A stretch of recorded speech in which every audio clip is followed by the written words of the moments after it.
हाजरीन महफिल, आज हम लोग यहाँ पे बहुत ही एक दिलचस्प गुफ्तगू है और उसका जो मौजू है वो मौजू है फरंगी महल। आमतौर पे जो लखनऊ से रहने वाले हैं, जो ख़ास तौर से पुराने लखनऊ में आते जाते रहते हैं, उनको ये नाम ज़रूर सुनने में आता है और बल्कि अब तो वहाँ पे गेट भी लग गया है पाटे नाले के पास में।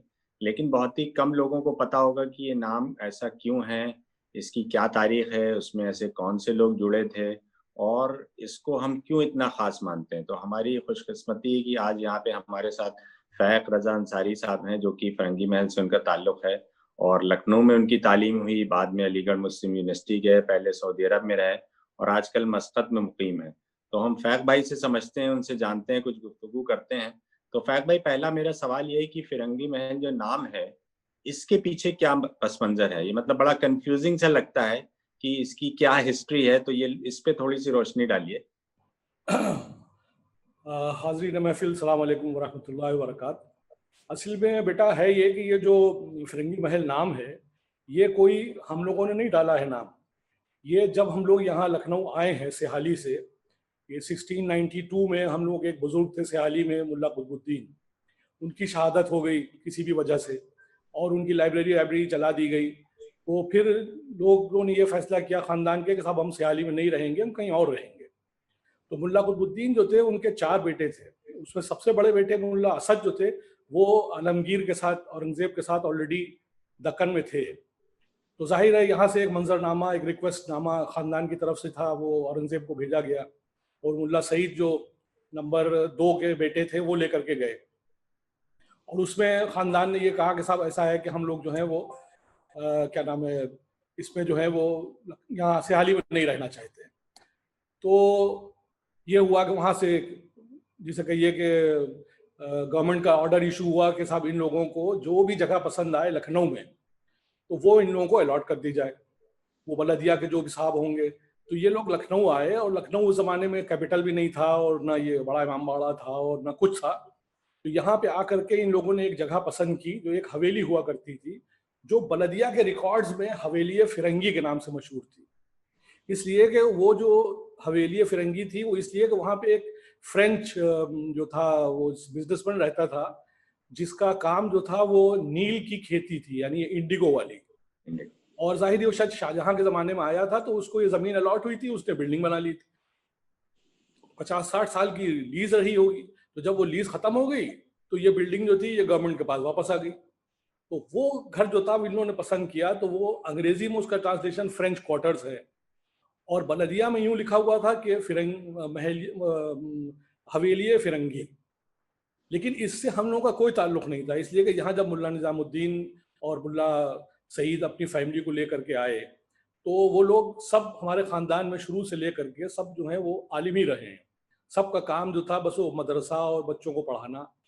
तो ये 1696 में हम लोग यहाँ लखनऊ इस फ़िरंगी महल इस जगह के ऊपर आए हैं। वो एक हवेली थी और उसमें बहुत बड़ा सा हाता था, इसलिए कि वो ज़माना जो था उसमें अस्तबल भी होता था और क्या था, तो वो जो और आस-पास के कुछ बाद में घर खरीदे गए। तो इस वक़्त जो आप फ़िरंगी महल देखते हैं, जो दाखिल होते हैं फ़िरंगी महल में, तो वो जगह जो है वो पूरी कोई पुरानी है और तकरीबन 325 साल से तो हम लोग ये चारों भाई की जो औलादे हैं, मुल्ला असद की, मुल्ला सईद की, मुल्ला निज़ामुद्दीन की और मुल्ला रज़ा की, ये सब लोग एक ही जगह के ऊपर रह रहे हैं।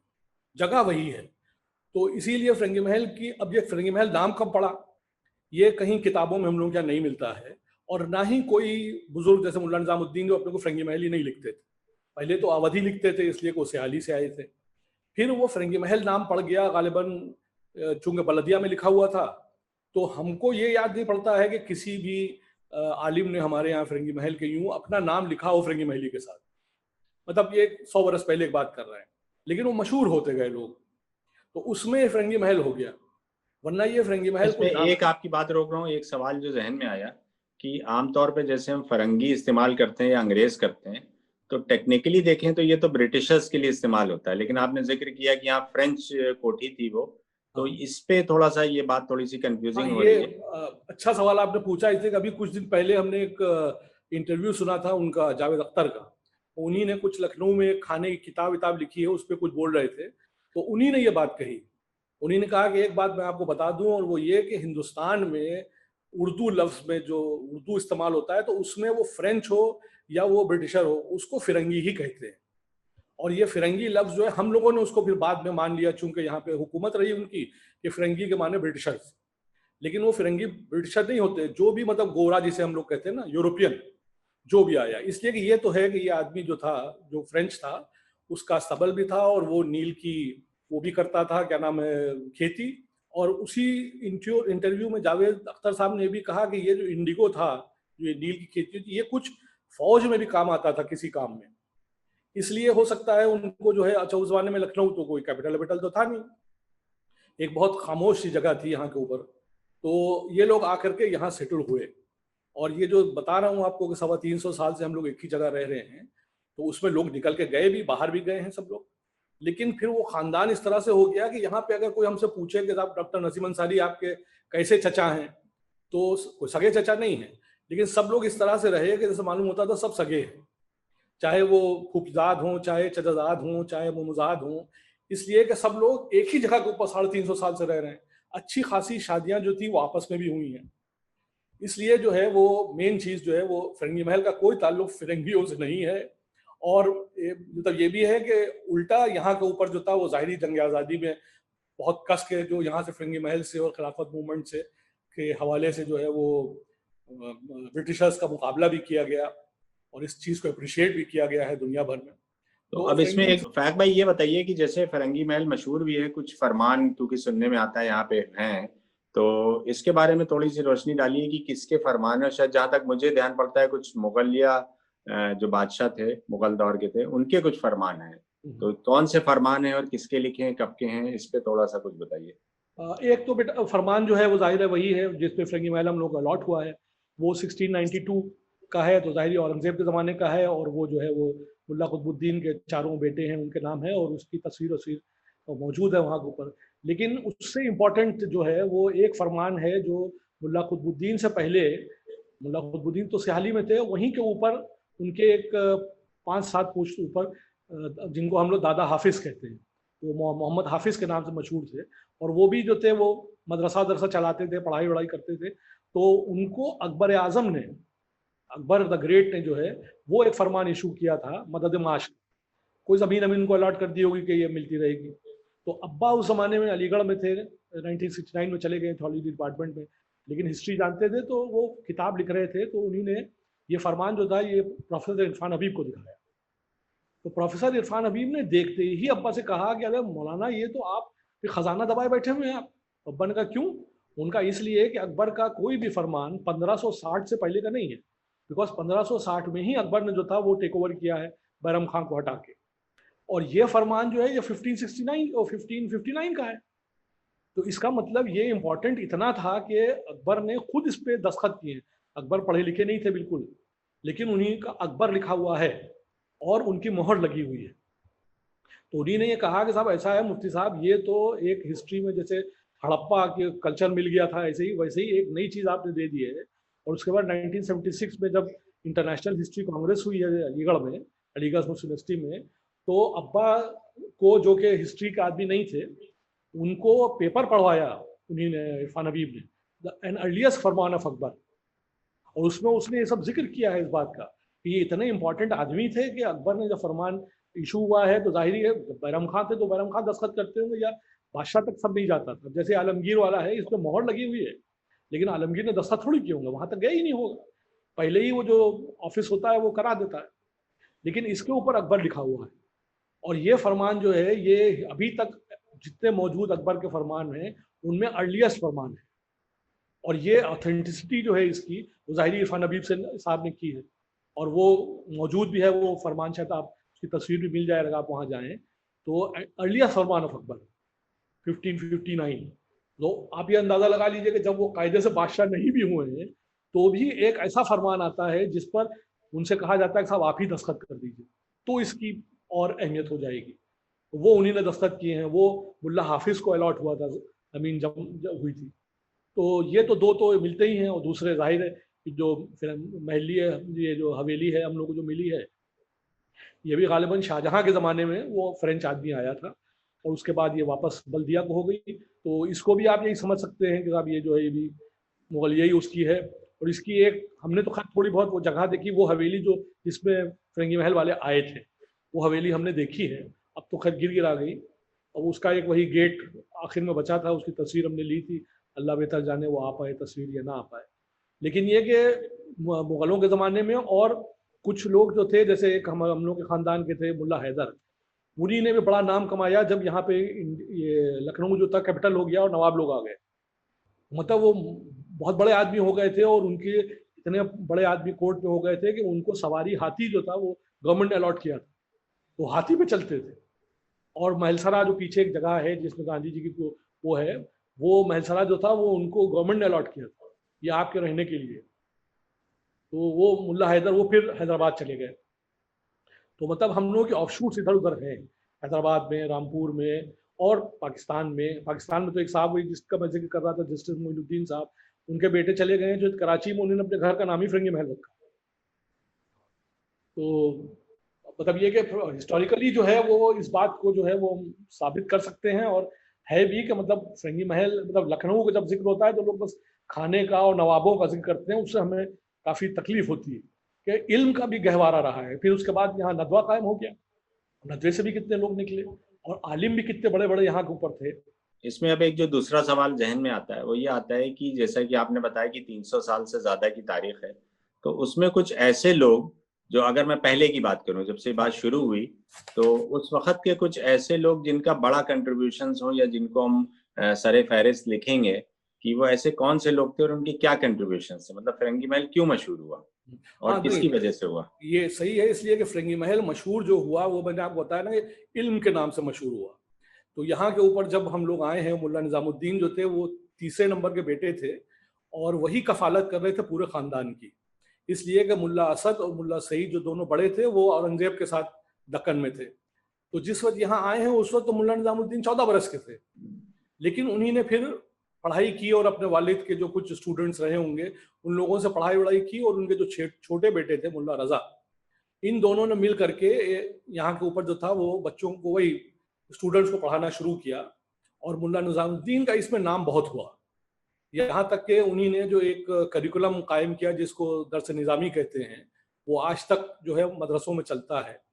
कि उसमें जो उन्हीं ने कोर्सेज लगाए उसमें को बहुत ज़्यादा थियोलॉजी और कुरान शरीफ के ऊपर जोर नहीं था, लेकिन जो नेचुरल साइंसेज हैं, जैसे आपकी समझ जोग्राफिया है या और साइंस अरिथमेटिक है, इनके ऊपर भी जोर था और थियोलॉजी पे भी जोर था। तो ये लोग जो थे, इन्हीं ने, मुल्ला निजामुद्दीन ने सबसे पहले यहाँ के ऊपर बहुत नाम कमाया, और उनको उस्तादुल हिंद का खिताब भी मिला। और उन्हीं ने तकरीबन आप समझिए कि यहाँ के ऊपर जब अपना ये कायम किया है, तो 1748 तक तो वो हयात रहे हैं, और अकेले वही थे वो, और उसके बाद उनके कुछ भतीजे और उनके भाई और भाई के बेटे और सब लोग थे। इन सब लोगों ने मिल करके, और ये सब अपनी डेहड़ियों में पढ़ाते थे, कोई मदरसा या कोई क्लास या कोई ऐसी जगह नहीं थी।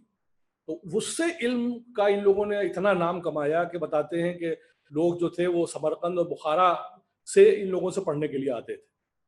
मतलब और एक कहने की बात, बात यह जो समझ में आई कि कोई एक बड़ा इंस्टीट्यूशन नहीं था, सब अपने अपने इंडिविजुअल लेवल पे लोग काम कर रहे थे, जी, और वो स्कॉलर्स थे और लोग उनके पास इल्मी तहकीक के लिए पढ़ने के लिए आते थे। हाँ। और इन लोगों ने, सब लोगों ने बहुत पुरानी किताबों के ऊपर शराहें लिखी, सब लोगों ने। तो उसमें सबसे बड़ा नाम तो खैर मुल्ला निजामुद्दीन का है, इससे उनको बानी दरस निज़ामी, उस्तादुल हिंद, और फिर वो आप उनको कह सकते हैं कि ही वॉज अ मैग्नेट। बाकी दुनिया भर से लोग जो थे वो उनसे पढ़ने के लिए आते थे। लेकिन उनके अपने भतीजे और उनके अपने जो भाई और उनके और बच्चे थे, जैसे मुल्ला हसन थे, ये सब लोग जो थे ये भी बहुत माहिर थे तब उस्ताद, इसलिए कि ये मुल्ला निजामुद्दीन से भी पढ़े हुए थे और लोगों से भी पढ़े हुए थे। तो वो जो समझिए कि एक तरीके से वो एक इंस्टीट्यूशन जैसे आप कह रहे हैं वो कायम हो गया। तो उसमें मुल्ला निजामुद्दीन के जो बेटे बहुत बाद में पैदा हुए थे, उनके बहरुल उलूम नाम उनको पड़ा, मतलब उनका नाम तो था कि मुल्ला मोहम्मद अब्दुल अली, लेकिन ये कि इतना उन्हीं ने नाम कमाया कि उनको जो था वो खिताब मिला बहरुल उलूम का। यानी आप समझिए कि वो क्या कहते हैं, ईश्वर विद्यासागर, मतलब नॉलेज की वो पूरा एक समंदर थे। लेकिन वो जो थे वो यहाँ से चले गए, मतलब यहाँ पर से जो थे फिर मद्रास चले गए, और मद्रास में जाकर के उन्हीं ने अपना मदरसा और कायम किया। और वहाँ रहे, उनके बेटे भी वहीं के ऊपर रहे। और बाकी फिर मुल्ला निज़ामुद्दीन का नहीं, लेकिन ये कि बाकी जैसे हमने उनका दूसरे नंबर भाई का नाम का बताया था, मुल्ला सईद, उनके बेटे जो थे, जिन लोगों ने फिर यहाँ के ऊपर जो है वो गद्दा नशीनी भी बना ली, कि एक सिलसिला चला। और उस सिलसिले में जो है फिर मौलाना अनवार साहब का नाम आता है, फिर मौलाना अब्दुल वहाब साहब, मौलाना अब्दुल रज़्ज़ाक़ साहब, और जो पढ़ाने में लोग थे उसमें मुल्ला मुबीन थे।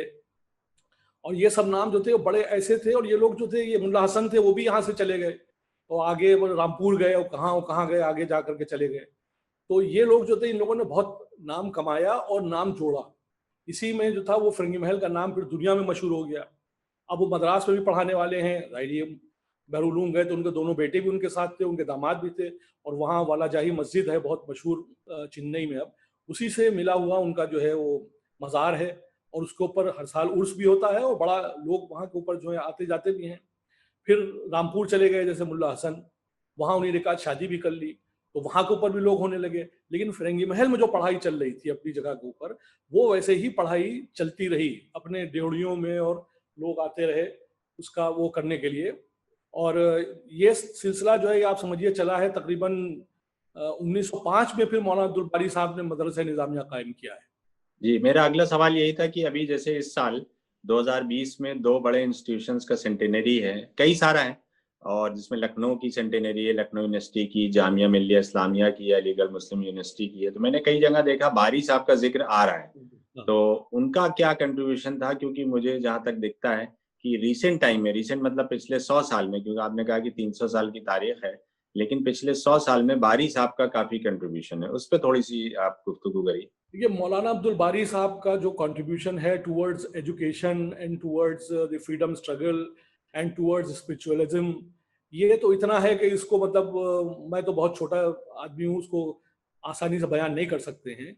लेकिन मौलाना अब्दुल बारी साहब को अल्लाह मियाँ ने उम्र बहुत कम दी, मतलब he was only 48 years when he died.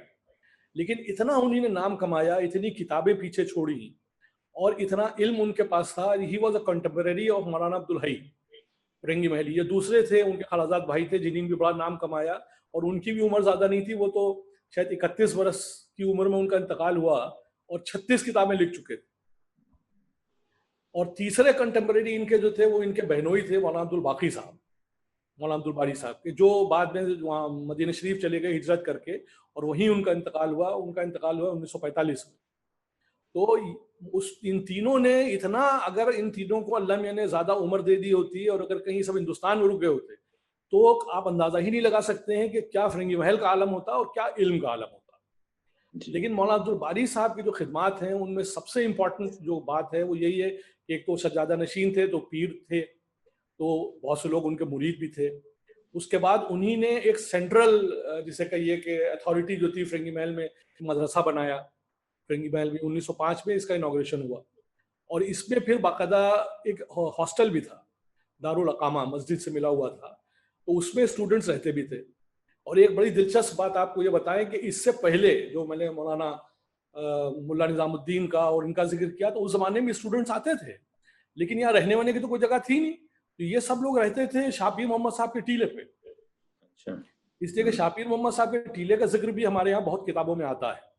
और शापीर मोहम्मद साहब खुद जो थे वो शायद मेरे ख्याल से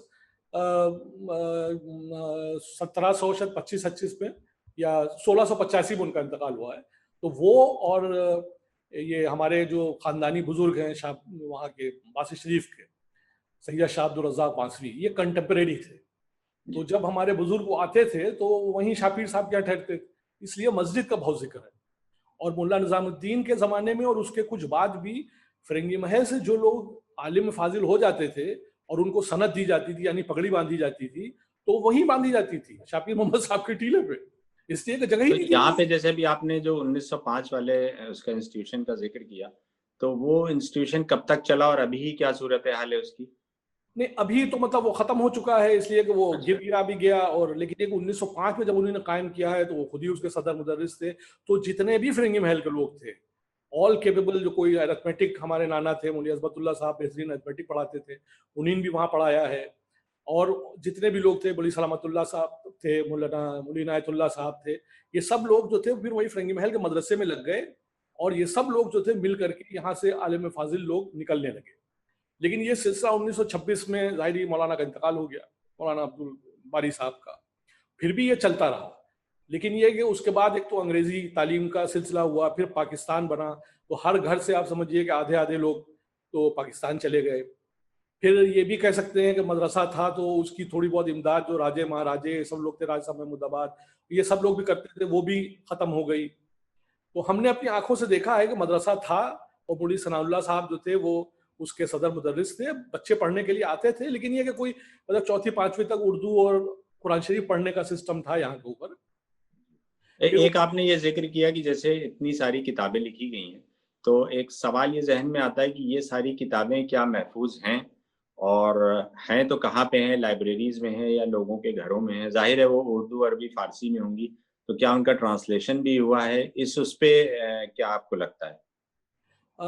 लाइब्रेरी का ये है कि मौलाना अब्दुल बारी साहब की सबसे बड़ी लाइब्रेरी थी, और वो उन्हीं के घर में पीछे जो महलसरा जगह है उसमें वो लाइब्रेरी बनी हुई थी, और वो एक तरीके से आप समझिए कि पब्लिक लाइब्रेरी थी खानदान वालों की, कोई भी जाए वहां से जा करके किताबें ला सकता था। तो उनके पास कलेक्शन बहुत अच्छा था। पहले तो ज़्यादातर लिखी हुई किताबें होती थी, तो एक ही नुस्खा है, तो वो सब वहाँ पे उनके पास रखे हुए, तो हमें याद है वो लाइब्रेरी। और उस लाइब्रेरी में बहुत सी इंपॉर्टेंट चीज़ें थी, लेकिन वही कि वक्त के साथ साथ जो था उसकी देखभाल भी नहीं हो सकी। तो उसमें मौलाना अब्दुल बारी साहब का कलेक्शन जो है वो भी अलीगढ़ मुस्लिम यूनिवर्सिटी को दे दिया गया, जो भी वो लोग ले गए। मौलाना अब्दुल हई साहब का कलेक्शन था, वो भी अलीगढ़ मुस्लिम यूनिवर्सिटी को दे दिया गया, वो वहाँ मौलाना अब्दुल हई के कलेक्शन के नाम से है। इसलिए कि सबके पास फिरंगी महल में प्राइवेट, जो आप जैसे कह रहे हैं ना कि लाइब्रेरीज थी कंसल्ट करने के लिए किताब, उसी तरीके से हमारे वालिद साहब पास भी लाइब्रेरी थी, और उसमें भी कुछ नदवे को जो उनकी समझ में आई, और कुछ किताबें जो है वो फिरंगी महल की जो थी वो वही वहाँ दे दी गई अलीगढ़ मुस्लिम यूनिवर्सिटी में। तो अलीगढ़ यूनिवर्सिटी में बहुत बड़ा जखीरा जो है वो फिरंगी महल की किताबों का, जो लाइब्रेरीज थी इंपॉर्टेंट, वो वहाँ चला गया है, और वो वहाँ पर मशहूर मतलब है, लोग इस्तेमाल करते हैं उसको। और वो बहुत ही इंपॉर्टेंट किताबें थी। मुल्ला निजामुद्दीन की जैसे किताबें हैं, वो कुछ किताबें यहाँ पे अभी हैं, जो उनके वही फाकिर भाई के बेटे हसन मियाँ, उनके पास जो लाइब्रेरी है वो वंस अगेन वो पर्सनल लाइब्रेरी है उनकी। तो वो खुद तो कंसल्ट करते हैं, और बड़े हमारे समझिए कि हमारे बाद की जो जनरेशन में उसमें सबसे बड़े और वो आलिम वही हैं जिसकी फिरंगी महल को ज़रूरत है, हसन मियाँ की। लेकिन ये कि वो भी जो है वो टिपिकल फिरंगी महल अंदाज में अपने को पीछे रख करके, और लेकिन वो सब कुछ जानते हैं, और उनके पास भी लाइब्रेरी है। हमारे अब्बा की लाइब्रेरी भी वो कंसल्ट करने आते थे, हमने भी उनसे कहा कुछ अगर आपको चाहिए तो आप किताबें ले जाइए। और ऐसे ही वही जब पाकिस्तान बना, तो जब मौलाना अब्दुल बारी साहब के बेटे जमाल मियाँ साहब पाकिस्तान चले गए, तो वो कुछ किताबें और कुछ फरमान और जो ऐसी इंपॉर्टेंट चीज़ें थी वो अपने साथ पाकिस्तान ले गए। अच्छा, वो पहले पाकिस्तान ज़ाहिर ईस्ट पाकिस्तान ढाका गए थे, तो ढाका में शुरू में तो जाने में कोई वीज़ा वीज़ा तो चाहिए नहीं होता था, तो उनका आना जाना लगा रहता था। तो कोई आसानी थी उनको कि लाइब्रेरी से यहाँ से ले गए किताब, वहाँ से आ गए ये।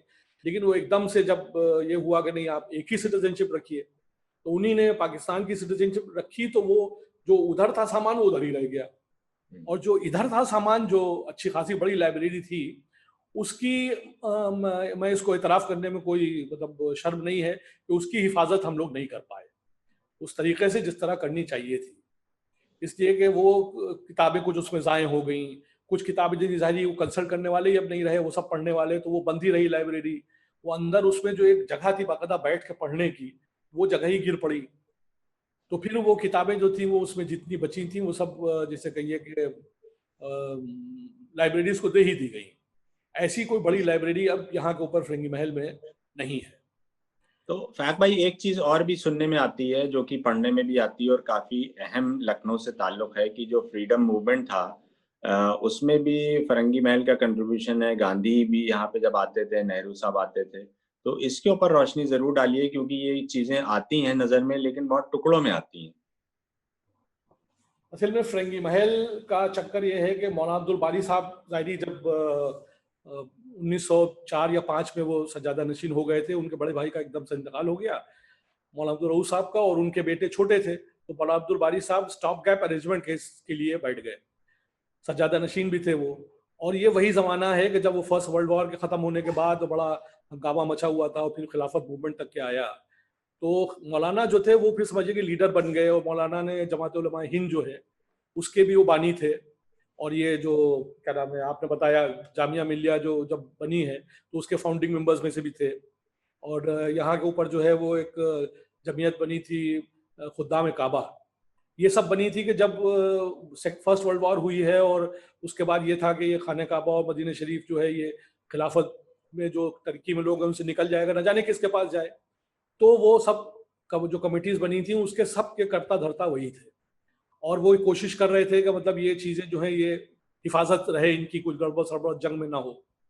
ऐसा करते करते जो है वो 1916 हो गया। 1916 में जो है वो खिलाफत मूवमेंट शुरू हुआ। तो उस जमाने में ये है कि गांधी जी का आना जब लखनऊ हुआ है तो मौलाना अब्दुल बारी साहब के एक वो इस वजह के मुरीद थे जो लंदन में रहते थे और वो पढ़ रहे थे, वहाँ बैरेट लॉ थे। तो उन्होंने गांधी जी के बारे में सुना और मौलाना को खत लिखा कि साहब एक साहब आ रहे हैं जिनका नाम मोहनदास करमचंद गांधी है और उन्हीं ने अफ्रीका में भी काम किया है और यहाँ हिंदुस्तान की आज़ादी के सिलसिले में कुछ बात करते हैं। काफ़ी हसास आदमी है, मतलब उनसे बात कीजिए तो बात को समझते हैं, तो हो सके तो उनसे मुलाकात कीजिए आप। तो ये खत यहाँ पे आया होगा। और तो उसके बाद जो था वो अंग्रेजों ने जो था धड़ाधड़ मुसलमान लीडर्स को बंद करना शुरू कर दिया। मौलाना मोहम्मद अली, मौलाना शौकत अली और ये अपने क्या नाम है असद मदनी साहब के वालिद, इन सब लोगों को बंद करके क्या माल्टा वाल्टा कहीं ला करके बंद कर दिया। तो किताबों में ये मिलता है कि 1918 में मौलाना अब्दुल बारी साहब अपने एक रिश्तेदार मौलाना इनायतुल्लाह साहब के साथ दिल्ली गए और वहाँ डॉक्टर अंसारी, मुख्तार अंसारी साहब के घर के ऊपर गांधी जी से पहली उनकी मुलाकात हुई। और गांधी जी से पहली जब मुलाकात उनकी हुई है तो वो इस सिलसिले में हुई थी कि गांधी जी जो थे वो मिलने जा रहे थे वाइसरॉय से और मौलाना ने उनको कहा कि साहब ऐसा है कि ये जो अली बरादरान बंद हैं, ये सब लोग जो जेल में हैं, तो मैं ये चाहता हूँ कि आप वाइसरॉय से बात करें कि साहब इन लोगों को छोड़ दिया जाए, एक ज़माने से ये लोग बंद हैं। पहली मुलाकात सन 18 की मिलती है गांधी जी से, लेकिन मौलाना भी बहुत मुतासिर हुए गांधी जी से और गांधी जी भी बहुत मुतासिर हुए मौलाना से। तो उसके बाद जो था वो मौलाना का और उनका मिलना, फिर खिलाफत मूवमेंट जो था वो बहुत बड़ा वो बन गया और उस पर गांधी जी भी साथ में आ गए और उस पर जो था फिर ये कि मुसलमान भी साथ में आ गए गांधी जी के सब। तो वो एक समझिए कि सेक्युलर मूवमेंट बन गया। तो गांधी जी का उसके बाद जब भी आना हुआ है यहाँ लखनऊ तो वो मौलाना के घर में आकर के ठहरते थे और मौलाना के घर में आकर के ठहरते ही सिर्फ नहीं थे बल्कि वो महलसरा में अभी भी वो कमरा मौजूद है, उस कमरे को हिफाजत से किया गया है जहाँ पर गांधी जी आकर के ठहरते थे। लेकिन जाहिर है 1926 में इंतकाल हो गया उनका, मौलाना अब्दुल बारी साहब का, तो ये उससे पहले की बात है। और बहुत दिलचस्प चीज़ें जो हैं वो गांधी जी की यहाँ आने के ऊपर और गांधी जी के बयान में वो सब में उसके आती हैं। और मौलाना अब्दुल बारी साहब का ख्याल जो है वो ऐसा ही नहीं कि मतलब जब उनका इंतकाल हो जाए तो ख़त्म हो जाए, बल्कि सन 40 में अपनी एक तकरीर में भी मौलाना अब्दुल बारी साहब को गांधी जी ने याद किया है और ये कहा है कि निहायत मोहब्बत करने वाले आदमी थे और जब मैं वहाँ जाता था तो मेरे लिए ख़ास तौर पर एक ब्राह्मण खानसामा का इंतज़ाम किया जाता था।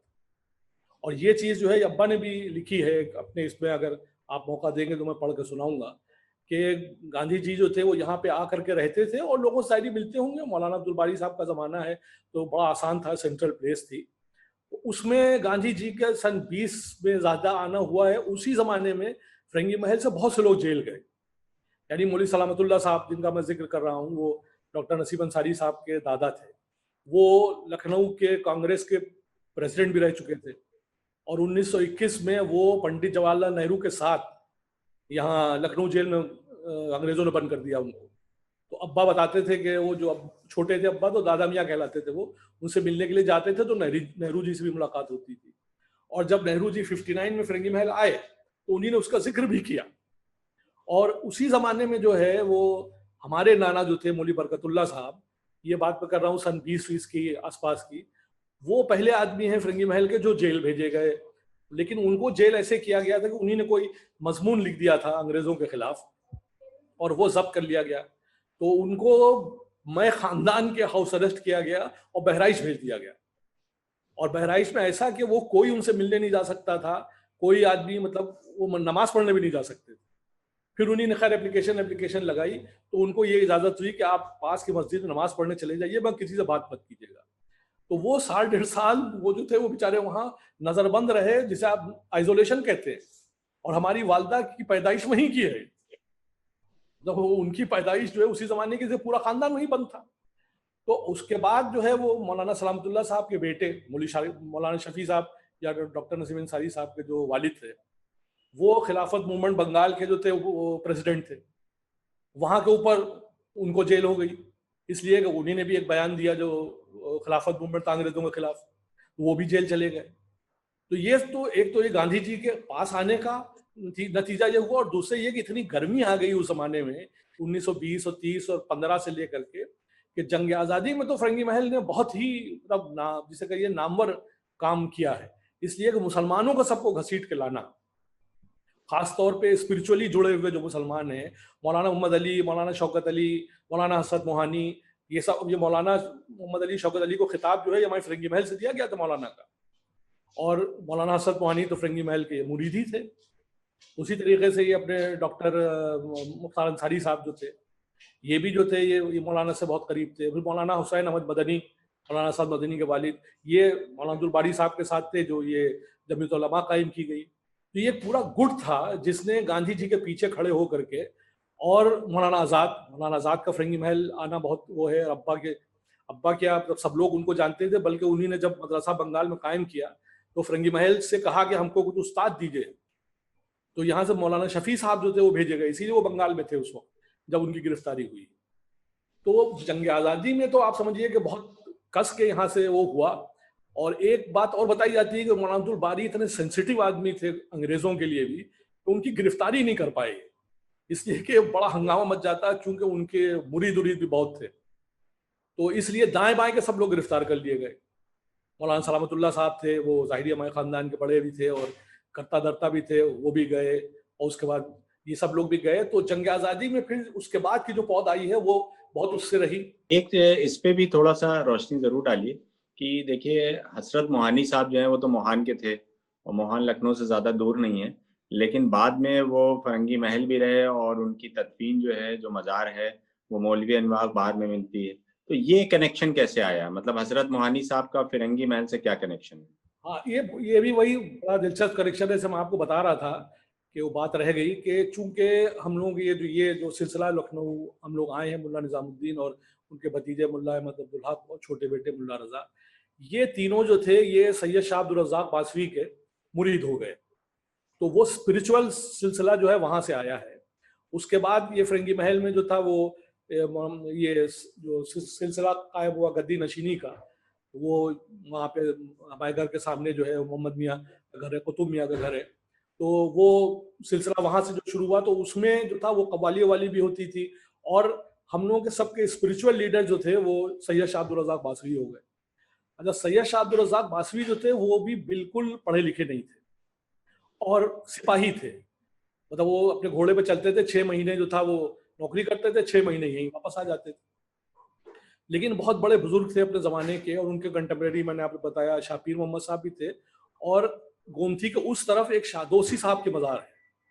ये तीनों जो थे ये कंटेम्प्रेरीज थे। तो यहाँ अक्सर आना उनका लखनऊ में सैयद साहब का पहले का है। वो सैयद साहब को तो सन 1724-24 में इंतकाल हो गया, लेकिन वो बहुत बड़े बुजुर्ग थे और उनको इल्हाम होता था, मतलब वो पढ़े लिखे नहीं थे। अगर कोई बात उनसे पूछिए, कुछ मसले भी पूछे मुल्ला निज़ामुद्दीन ने, तो वो मुराकबे में चले जाते थे और खामोश होकर उसके बाद खबर देख करके कोई बात बताते थे, जो ज़्यादातर जो था वो जो सवाल किया गया था वो सवाल का जवाब होता था।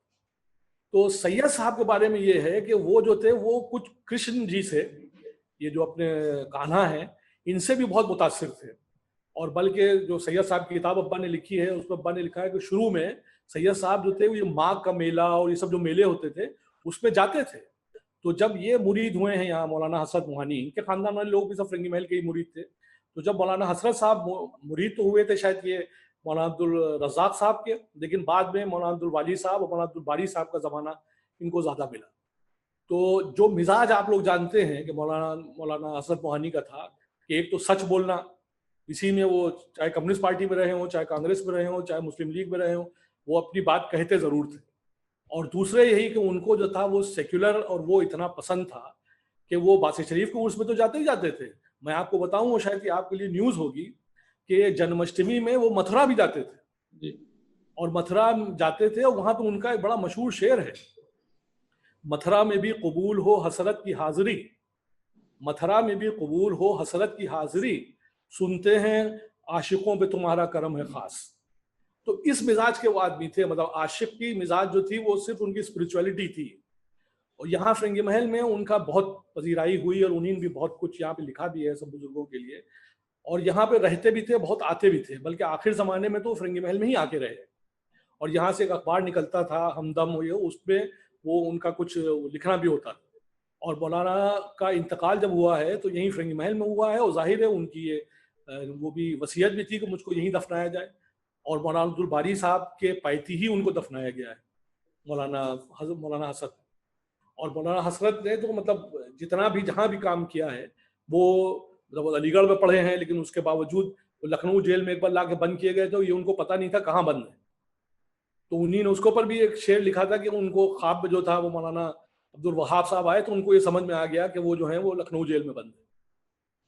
और लखनऊ जेल में वो ऐसे वैसे नहीं बंद किए गए थे, उनको बेचारे को तो मतलब जिसे कहिए कि वो पीसने के लिए गेहूं भी दिया जाता था और काम भी कराए जाते थे। और जब पकड़े जाते थे बेचारे, तो एक साहब ने भी लखनऊ के लिखा है कि मतलब उनको वही हवाई जहाज बना के पिटाई की जाती थी बेचारे।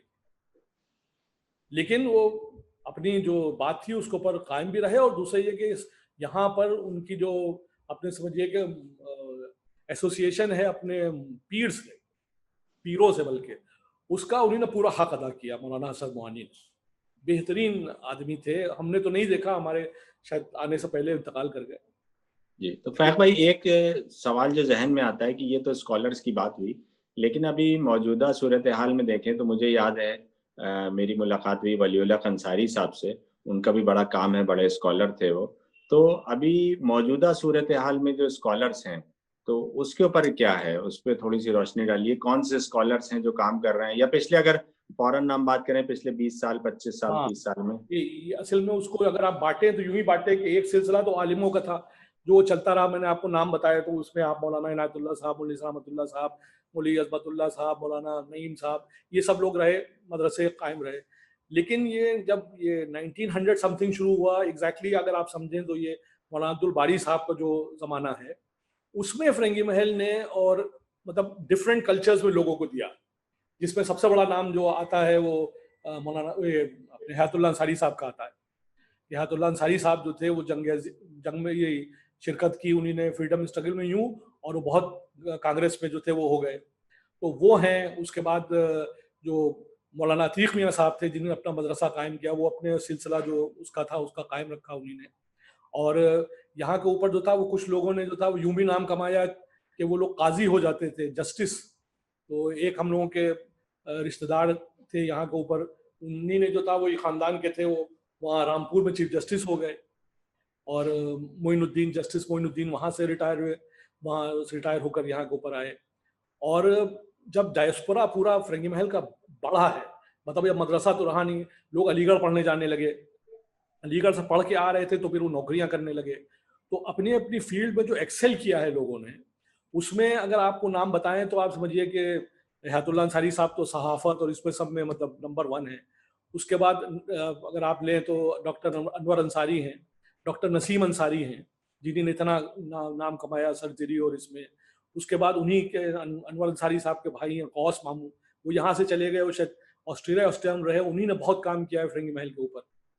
और यहाँ अब्बा के चचा थे मुली सिबतुल्लाह साहब, उन्हीं ने जो है वो तो फिरंगी महल के स्पोक्समैन कहलाते थे। उन्हीं ने जो है एक बार ये हुआ कि जब वो डॉक्टर अंबेडकर का ये हुआ कि वो मजहब बदलना चाहते हैं अपना, तो सब लोग अपने डेलीगेशन भेज रहे थे कि उनको बताने के लिए हमारा मजहब बड़ा अच्छा है। तो मौलवी सिबतुल्लाह साहब जो थे वो फिरंगी महल की नुमाइंदगी कर रहे थे, और उन्हीं डॉक्टर अंबेडकर से जाकर कहा कि आप जो है इस्लाम कबूल कर लीजिए। तो उन्हीं ने कहा कि भाई अगर हम इस्लाम कबूल कर लें तो आप क्या एक, मैं आपको बता रहा हूँ जो आजकल गौर करने वाली बात है कि डॉक्टर अंबेडकर की तरफ से लोगों ने ये कहा कि साहब आप क्या सबसे बड़ी प्रॉब्लम जो है मुसलमानों में वो नौ मुस्लिम की है, आप ये कह के किनारे हो जाते हैं कि साहब ये तो नौ मुस्लिम है। तो मौलवी सिबतुल्लाह साहब ने कहा नहीं ये कुछ नहीं है, बिला वजह की बात है, हमारे यहाँ कुछ ऊंचा नीचा नहीं है। तो उन्हीं ने कहा साहब अगर हमारे यहाँ के लड़के मुसलमान हो जाएं तो उनको लड़कियां कहाँ मिलेंगी, वो तो बेचारे वो तो रहे नहीं। मौलवी सिबतुल्लाह साहब ने कहा कि लड़कियां सब हम फिरंगी महल से देंगे, आप इस्लाम तो कबूल कीजिए। तो इस तरह, और यहाँ पे ये लोग जो है अब्बा थे मुफ्ती रज़ा अंसारी साहब, तो नाम तो उनका मुफ्ती रज़ा अंसारी साहब था, लेकिन जो प्रोग्रेसिव राइटर्स एसोसिएशन थी उसमें थे, उसके बानी में से थे। उसके बाद कम्युनिस्ट पार्टी में भी एक हल्का सा वो रहे। उसके बाद उन्हीं ने जो सहाफत में आया, कौमी आवाज़ में रहे, हमदम और मंजिल क्या क्या निकाला। और चूंकि अदब में आ गए, मैंने आपको अदब को, नया अदब को पर्चे को भेजा ही था, जोश साहब से, जिगर साहब से उनके ऐसे ताल्लुकात थे कि उनकी जो वहाँ यहाँ के ऊपर वो हैं, क्या नाम है, लेटर्स हैं, उनमें वो बेतकल्लुफी है जिसकी कोई हद ही नहीं है। मजाज मजाज तो अब्बा ने जहाँ कर भी लिखा है मजाज ही लिखा है, इसलिए कि वो तकरीबन हम उम्र थे। अली सरदार जाफरी, जानिसार अख्तर, यही सब लोग, बल्कि जानिसार अख्तर की जो बीवी थी सफ़िया अख्तर, जो जावेद साहब की वालदा हैं, उनका ख़त एक अब्बा के नाम, अभी हम जो ख़त देख रहे थे उसमें है कि मजाज की बहुत दिनों से खैरियत नहीं मिली है, तो उन्हीं ने अब्बा को घबरा के ख़त लिखा है। और उन्होंने लिखा ये अरे भैया रजात, ये बताओ कि मैं इतनी परेशान हूँ और कोई मजाज के बारे में पता ही नहीं लग रहा है, तो ज़रा तुम पता करके बताओ। एक तुम ही उनके ग्रुप में ऐसे आदमी मालूम होते हो जो सही दिमाग है। तो ये वो ज़माना है। तो इस पर आप समझिए कि हर आदमी अपनी फील्ड में एक्सेल किया। डॉक्टर वली उल हक अंसारी साहब को तो कंट्रीब्यूशन बहुत है। सबसे बड़ा तो ये होता है कंट्रीब्यूशन भैया, किसी के चले जाने के बाद तो उसका कंट्रीब्यूशन उसकी किताब होती है, उसने लिखा हुआ क्या छोड़ा है। जैसे आपने कहा ना कि मौलाना लोग थे उनकी सब किताबें थी, बीच में किताबें लिखना सबने छोड़ दिया। अब आपने लाख नाम किया हो, लेकिन ये कि जब आप चले गए तो आपका नाम कैसे होगा। हयातुल्लाह अंसारी साहब का नाम कैसे है कि वो कौमी आवाज़ तो उन्होंने निकाला, लेकिन उन्हीं ने अदब में बहुत बड़ा काम किया। मौली इनायतुल्लाह साहब को हम लोग याद करते हैं, आखिरी जिन्हीं ने किताब लिखी थी तज़किरा उलमाए फ़िरंगी महल। तो तज़किरा उलमाए फ़िरंगी महल किताब है ना हमारे पास, और भी किताबें थी उनकी। तो वली भाई का भी यही का, वली भाई ने बहुत किताबें छोड़ी। वैसे तो शायर थे, उन्होंने शायरी भी की है, लेकिन ये कि पर्शिया की फील्ड, पर्शियन की फील्ड में तो अलग। उसके अलावा ना उन्होंने थोड़ा सा जो हिस्ट्री में आया, तो उनकी ये जो फ़िरंगी महल वाली किताब है, लेटेस्ट किताब वही है जो हम लोग को, आप समझिए कि फ़िरंगी महल वालों के लिए कह सकते हैं कि ये बाइबल है। ये किताब जो है, ये लेटेस्ट किताब है जो फ़िरंगी महल के बारे में छपी है, जिसमें सब कुछ आपको फ़िरंगी महल के बारे में मिल जाएगा। और इससे पहले जो किताब थी वो वही उनकी थी किताब, क्या नाम, मौलवी इनायतुल्लाह साहब की, और ये अंग्रेजी में है। अब बताओ, उन्हीं ने कहा था कि मैंने इसीलिए लिखी है ताकि आजकल के लोग जो हैं वो इसको जो है वो कर सके। और बहुत कोशिश की, वली भाई ने के पास भी लाइब्रेरी बड़ी अच्छी थी, बहुत सी किताबें उन्होंने अपने पास भी रखी हैं, और वो लोगों से मिलते बहुत थे। चूंकि वो वहाँ पहुँच गए, क्या नाम है, ईरान वीरान के भी उस पर, चूंकि पर्शिया की वजह से जो था वो ईरान डेलीगेशन आया, वो उनको मिलने के लिए आया, कुछ उनको मेडल वेडल भी मिले, फिर उनको शायद प्रेसिडेंट मेडल भी मिला था पढ़ाई के सिलसिले में। लेकिन वली भाई जो थे वो, उनका सबसे बड़ा कंट्रीब्यूशन जो है वो एक तो यही है, और दूसरे ये कि वो सेल्फ मेड आदमी थे। ये जिन लोगों का मैं नाम ले रहा हूँ, चाहे हयातुल्लाह अंसारी साहब हों, चाहे मुफ्ती रज़ा अंसारी साहब हों, चाहे डॉक्टर नसीब अंसारी साहब हों, चाहे डॉक्टर अनवर अंसारी, ये सब लोग सेल्फ मेड थे। मतलब ज़मीन जायदाद ये सब तो इन लोगों पर रहा नहीं था। और अब्बा अब्बा जो थे सबके, वो सब मौलाना लोग थे, कोई ऐसी आमदनी नहीं थी। तो ये लोग जो थे ये सब खुद अपने दम, यानी हयातुल्लाह साहब ने तो अपना घर गिरवी पर रख दिया अलीगढ़ पढ़ने जाने के लिए। उन्होंने अपना घर गिरवी रख दिया कि भैया ऐसा मैं पढ़ने जा रहा हूँ, जब पढ़ चुकूंगा तो वो घर छोड़ा लूंगा। तो वो घर अपना जो था वो उस पर रख करके चले गए। और नसीम अंसारी साहब लंदन पढ़ने के लिए गए, तो वो जाहिर, वो भी अलीगढ़ के पढ़े हुए थे। ये सब लोग सेल्फ मेड थे। तो इन लोगों ने अपनी अपनी फील्ड में बहुत उम्दा काम किया है, हर आदमी ने। इसमें दो चार नाम हम भूल भी सकते हैं, लेकिन ये कि सब लोगों ने, इसलिए कि इन लोगों को हमने देखा है, हमने अपनी आंखों से देखा है। अनवर मामू को, नसीम चचा को, गौस मामू को, हयातुल्लाह दादा को, मौलाना हाशिम साहब थे, अब्बा के चजाद भाई जो थे, वो अपने वालिद के समझे बिल्कुल ही जैसे कहिए वो थे, फॉलोअर थे, इसलिए कि वो भी खतीब कहलाते थे, बेहतरीन तकरीर करते थे। फारूक भाई, एक चीज और भी है कि अगर आज के दौर में हम देखते हैं तो फिरंगी महल का जब जिक्र आता है तो मौलाना खालिद रशीद फिरंगी महली साहब का भी जिक्र जरूर आता है। तो इसके ऊपर थोड़ी सी रोशनी डालिए, क्योंकि वो भी उसी खानवादे से हैं, उसी जगह से हैं। तो इनका क्या कंट्रीब्यूशन है, और इनके जो वालदैन रहे हैं, जो लोग पेरेंट्स रहे हैं, ये फैमिली कैसे कनेक्टेड है यहाँ से। तो अगर आप मुझसे पूछिए कि इनके जो वालिद साहब थे अहमद मियाँ, उनसे हमारी रिश्तेदारी क्या है, तो ऐसा सच रिश्तेदारी नहीं है, लेकिन वो मुल्ला निजामुद्दीन के औलाद में है, जो एक बेटे थे नंबर 3 के। उसके बाद मुल्ला रजा थे, उनकी औलाद में हम हैं। तो साथ रहे हैं, इसलिए हम उनको चचा ही कहते थे। और खालिद को भी, या खालिद के जो बड़े भाई थे तारिक, जिन्हीं ने वाकई मतलब पढ़ा था, और वो जो थे वो अपने ख्याल में हम लोग उनको जो थे वो असिस्टेंट इमाम कहते थे, इसलिए कि उनके वालिद साहब जो थे अहमद मियाँ, वो तो इमाम ईदगाह थे। तो इनको खालिद तारिक को जो हम लोग कहते थे कि साहब नायब इमाम। तो और उसके बाद उसने नदवे नदवे से बाकायदा पढ़ा और फिर अब तो माशाल्लाह बहुत अच्छा काम कर रहा है वहाँ उसमें अमेरिका अमेरिका में। खालिद उनके छोटे भाई हैं। ये शुरू में जो था, ये तो जब तक तारिक रहे तब तक तो ये ऐसे ही अपने क्रिश्चियन कॉलेज, वहाँ शायद शिया कॉलेज में पढ़ा वढ़ा इन्हीं ने। लेकिन उसके बाद फिर जो था वो अहमद मियाँ ने, जब ये तारिक के जाने का हुआ तो फिर इनको शायद इसी लाइन में लगा लिया और इन्हीं ने भी वहाँ से पढ़ा वढ़ा है। और ज़ाहिरी सबसे शायद यंग थे जो उसके मुस्लिम पर्सनल लॉ बोर्ड के मेंबर भी बन गए और ये कर रहे हैं।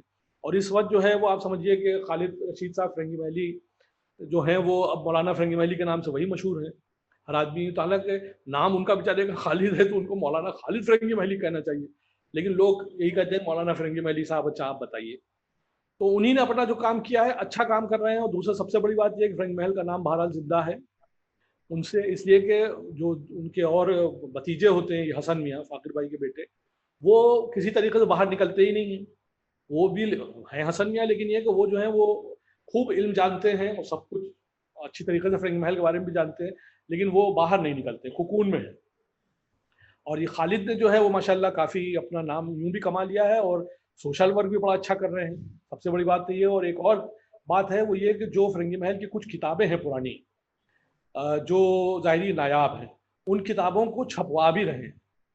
जो ये इनकी जो वो है नहीं, वही इस्लामिक सोसाइटी, क्या इस्लामिक सेंटर है, उसके ज़रिए कुछ किताबें इन्हीं ने फ़िरंगी महल की छपवाई भी, जो नायाब हो गई हैं। मौलाना अब्दुल हई साहब की एक आध किताब जो है वो भी इन्हीं ने छपवाई है। वहाँ के ऊपर इनकी लाइब्रेरी वो है, लाइब्रेरी में इन्हीं ने हमें वो भेजा था, तो उस लाइब्रेरी में भी वो किताबें हैं। तो एक तरीके से ये कह सकते हैं कि भाई फ़िरंगी महल का जो पैटर्न है उसको लेकर के फिलहाल तो यही आगे चल रहे हैं। तो आखिर में एक सवाल ये आता है ज़हन में कि ये तो हमारी इतनी तवील गुफ्तगू हुई, और कुछ ऐसा पहलू हो जो आपको लगता हो कि कोई ऐसी चीज़ जो वहाँ से जुड़ी है और ख़ास है और सुनने वालों तक वो जानी चाहिए, तो ऐसा कुछ अगर आप हमारे साथ शेयर करना चाहें? एक चीज़ बस मैं आपको यही बताना चाहता हूँ, अगर आप कहिए तो अब्बा ने खत गांधी जी को लिखा था 1939 में, और फिर उसका जवाब भी आया। तो गांधी जी ने जो खत लिखा था और जो उसका जवाब आया, वो मैं अगर आप कहिए तो आपको इससे सुना दूं, क्योंकि अब्बा ने लिखा है कि 1939 में मैंने गांधी जी को जब खत लिखा तो ये सोच के लिखा था कि मैं नेहरू जी को भी लिख सकता था, मौलाना आज़ाद को भी लिख सकता था, लेकिन गांधी जी से थोड़ा बहुत मैंने उनको जो देखा था, और चूंकि अब्बा इसमें रहे, प्रेस व्रेस में रहे, तो काफ़ी उनके बारे में जानते थे। तो कल मैंने उनको 1939 में खत लिखा, एक मसला था उसके ऊपर, और ये उम्मीद कम थी कि गांधी जी का जवाब आएगा, इसलिए कि इतना मसरूफ रहते हैं और अब्बन का, इसीलिए मैंने अपना जो ओरिजिनल खत था उसकी कोई कॉपी नहीं रखी, और वो खत जो था वो मैंने उनको भेज दिया 1939 में। लेकिन हफ्ता भर, 10 दिन, महीना भर, 1.5 महीना हमको इंतजार रहा कि उनका जवाब आएगा, लेकिन जवाब नहीं आया। और उसके बाद महीने हो गए। जब महीने हो गए तो कल मैंने आप छोड़ दिया कि साहब कहाँ वो जवाब आएगा। लेकिन उसके बाद 1940 में गांधी जी ने अब्बा के खत का जवाब दिया है, जिसकी तस्वीर भी हमने आपको भेजी। तो अब आप जरा सा गांधी जी का के बारे में और फ़िरंगी महल से जो उनका ताल्लुक है उसके बारे में अगर आप इजाज़त दें तो मैं वो खत छोटा सा है वो पढ़ दूँ। उसमें गांधी जी ने जो लिखा है 8 सितंबर 1940 को, और ज़ाहिर है वो जो उनका आश्रम है उसकी उसके ऊपर पड़ी हुई है। ये गांधी जी लिख रहे हैं, मौलाना साहब, मुझे लिखते शर्म आती है कि आपका 25 अप्रैल का खत का जवाब आज ही दे सका हूँ। बात यह है कि हर एक खत जैसा आता है वैसे ही मेरे पास रख दिया जाता है। जो रखे जाते हैं उनको मैं इसी रोज पढ़ नहीं पाता। आपका खत यूं ही फाइल में पड़ा रहा। जब फाइल साफ हो रही थी उसमें आपका खत देखा और उसका जवाब आज देने का इकरार करके रात में सोया था। आप इतनी ढील के लिए मुझको माफ कर दीजिए। उसके बाद वो लिखते हैं, जो चीज हमेशा गलत है उसे कैसे उसमें कैसे शिरकत की जा सकती है। मैं शिरकत करने से हमेशा दुनिया का राज मिले तो भी राजी नहीं हूँ। इस इससे उल्टा गलती में शिरकत करते हुए भी अगर गलत चीज है तो कम से कम हमारा दिल तो गवारा नहीं करता कि हम हक छोड़ के गलत पे चले जाएं। मैंने बताया कि मैं अमन के रास्ते से अमन के रास्ते से सब कुछ हासिल करूंगा, और अगर नहीं मिलेगा तो उसमें नुकसान भी सहूंगा। आपके सवालात का जवाब मुझको यही लगता है। आप खुश होंगे। मुझे खिलाफत के वो दिन खूब याद हैं जब मैं फ़िरंगी महल में आप लोगों की मोहब्बत पाता था। आपका गांधी। लगता है ये एक अब्बा ने बताया था कि जो गांधी लफ्ज़ लिखा हुआ है वो शायद गांधी जी ने अपने हाथ से लिखा है, बाकी कोई और साहब होंगे कि जो उर्दू में जवाब दिया है। और उसी में ये है कि गांधी जी जब यहाँ आते थे तो रहते थे, तो जब अब्बा एक बार जो था उन्हीं ने अब्बा ने लिखा है अपनी उसमें कि एक बार वो किसी जगह गए सन 1955 में, तो वहाँ पे एक स्वामी आनंद जी मिले।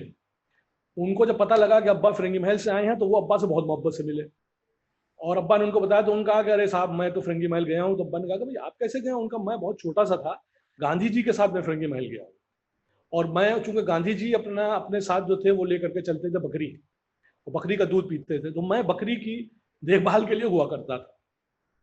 और साहब फिरंगी महल के क्या कहने, उन्होंने बड़ी तारीफ करना शुरू की। उसमें उन्होंने दो बातें बताई जो आपने मौलाना अब्दुल बारी साहब के बारे में पूछी है, मैं बताता चलूँ, वो लिखा हुआ भी है, गांधी जी ने इसका आगे जिक्र भी किया कि उन्होंने कहा कि साहब मौलाना अब्दुल बारी साहब जिस ज़माने में गांधी जी आते थे फिरंगी महल और वहाँ आकर के ठहरते थे, तो गांधी जी एक के लिए एक ब्राह्मण वो रुसैया वो उसका इंतजाम किया जाता था कुक का, लेकिन जब तक गांधी जी रहते थे मौलाना के घर में गोश्त नहीं पकता था, मौलाना के घर में गोश्त नहीं पकता था। देखिए ये मोहब्बत, और ये जिसे कहिए कि जिसे मतलब होस्ट होने की वो।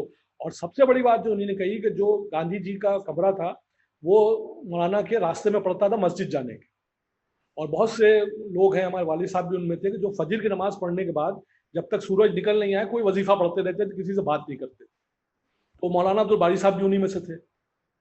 लेकिन जब गांधी जी होते थे तो मौलाना साहब जो थे वो फजर की नमाज पढ़ के आते थे और गांधी जी के पास बैठते थे, उनसे बात करते थे, यानी उस जमाने में वो वजीफा नहीं पढ़ते थे। ये मोहब्बत थी उनकी गांधी जी के लिए। उसको गांधी जी ने आगे जाकर के अपनी तकरीर में ये कहा है कि मैं वो दिन याद करता हूँ कि जब मौलाना अब्दुल बारी साहब जो थे उनकी मोहब्बतें मुझे मिली हैं, और काश के वैसे लोग भी होते। तो ये सिलसिला जो है, ये मोहब्बत गांधी जी को, और फिर गांधी जी की मोहब्बत जो मौलाना अब्दुल बारी के लिए, कि जब मौलाना अब्दुल बारी अकेडमी 1959 में कायम की गई तो प्राइम मिनिस्टर नेहरू जी थे, तो अब्बा ने उसके सेक्रेटरी थे, तो अब्बा ने उनको खत लिखा, तो उनका मैं जरूर आऊंगा, और वो आए, उन्हें इनॉग्रेशन किया है, और आकर के यहाँ उन्होंने वही पुरानी बातें की। पुलिस रहमतुल्लाह साहब के जिनके साथ जेल में बंद थे यहाँ पे, और बल्कि अब्बा से बताते थे कि यहाँ 15 मिनट का टाइम दिया गया था, और वो 15 मिनट जब बैठे तो उसके बाद उनके एडीसी ने कहा कि साहब चलना है, और गालिबन उनको जाना था ये स्टेडियम का इनॉग्रेशन करने के लिए। तो अब्बा कहने लगे, मैंने हिम्मत करके कहा कि पंडित जी आप वैसे तो यहाँ से स्टेडियम जाने में मुश्किल से 10 मिनट लगेंगे, लेकिन आपके जो सवारी है करकेट है उसको और कम टाइम लगेगा, तो अगर थोड़ी देर और बैठ जाए यहाँ। तो पंडित जी ने एडीसी से कहा कि नहीं नहीं, अभी मैं अपने लोगों में बैठा हूँ, मुझे थोड़ी देर और बैठने दो। और निहायत मोहब्बत से यहाँ के ऊपर सबसे मिले Pandit Nehru as a prime minister. ये किस चीज का, फिरंगी महल और फिरंगी महल के जो लोगों थे उनके बारे में यही है कि उन लोगों ने इतनी मतलब, अब कुर्बानियां तो अगर कुर्बानी खाली आप इसको लेके जान दे दी तो वो तो अलग बात है, लेकिन इन लोगों ने काफी काम किया है जिसकी वजह से उन लोगों का सबका नाम हुआ है। और एक्टिव पॉलिटिक्स में जो है वो हयातुल्लाह अंसारी साहब ने इलेक्शन लड़ा, अब्बा ने इलेक्शन लड़ा, कांग्रेस की टिकट पे लड़ा, और फर्स्ट जो वैसी वो बनी थी असेंबली उसमें मौलाना जमाल मियाँ साहब जो उनके मौलाना अब्दुल बारी साहब के बेटे थे, उन्हीं ने मुस्लिम लीग के उसके ऊपर, मगर उस जमाने में रिजर्व सीट होती थी, दोबारा उनकी से इलेक्शन लड़ा था उन्हीं ने, तो मुसलमानों की सीट से लखनऊ से खलीकुज़्ज़मा ने लड़ा था। तो एक्टिव पॉलिटिक्स में तो बहुत कम लोग यूँ रहे, लेकिन वैसे सब लोग पॉलिटिक्स में बहुत थे, और बड़ा जिसे कहिए कि आप कहते नहीं है, बिल्कुल होशियार थे सब लोग, क्या हो रहा है आसपास में उसके जवाब में और इसके उस पर सब तैयार रहते थे। खास तौर पे ये आखिर ज़माना जो रहा होगा जो हमने नहीं देखा है, लेकिन अब्बा ने देखा था कि ये शरर साहब जो हैं, ये जस्टिस वजीर अली, ये सब लोग जो थे वो महीने में एक मीटिंग होती थी, सब लोग मौलाना इनायतुल्लाह साहब के यहाँ जमा होते थे और दुनिया भर की बातें होती थी। नहीं नहीं, बहुत बहुत शुक्रिया, काफ़ी तफसीली गुफ्तगू हो गई और इसका बहुत शुक्रिया। और जाहिर है जैसे मैंने खुद भी बताया कि मुझे खुद नहीं पता था और तमाम सुनने वालों को इतनी तफसीली बातें नहीं पता हैं, वो सामने से ज़रूर निकल जाते हैं, फिरंगी महल गेट्स देख लेते हैं, सुन लेते हैं, लेकिन ये चीज़ें हम लोगों को पता होनी चाहिए और इस गुफ्तगू का मकसद भी यही है कि ये चीज़ें सामने आनी चाहिए, डॉक्यूमेंट होनी चाहिए, तभी वो अगली जनरेशन तक जो है वो पहुँचेंगी। बहुत बहुत शुक्रिया।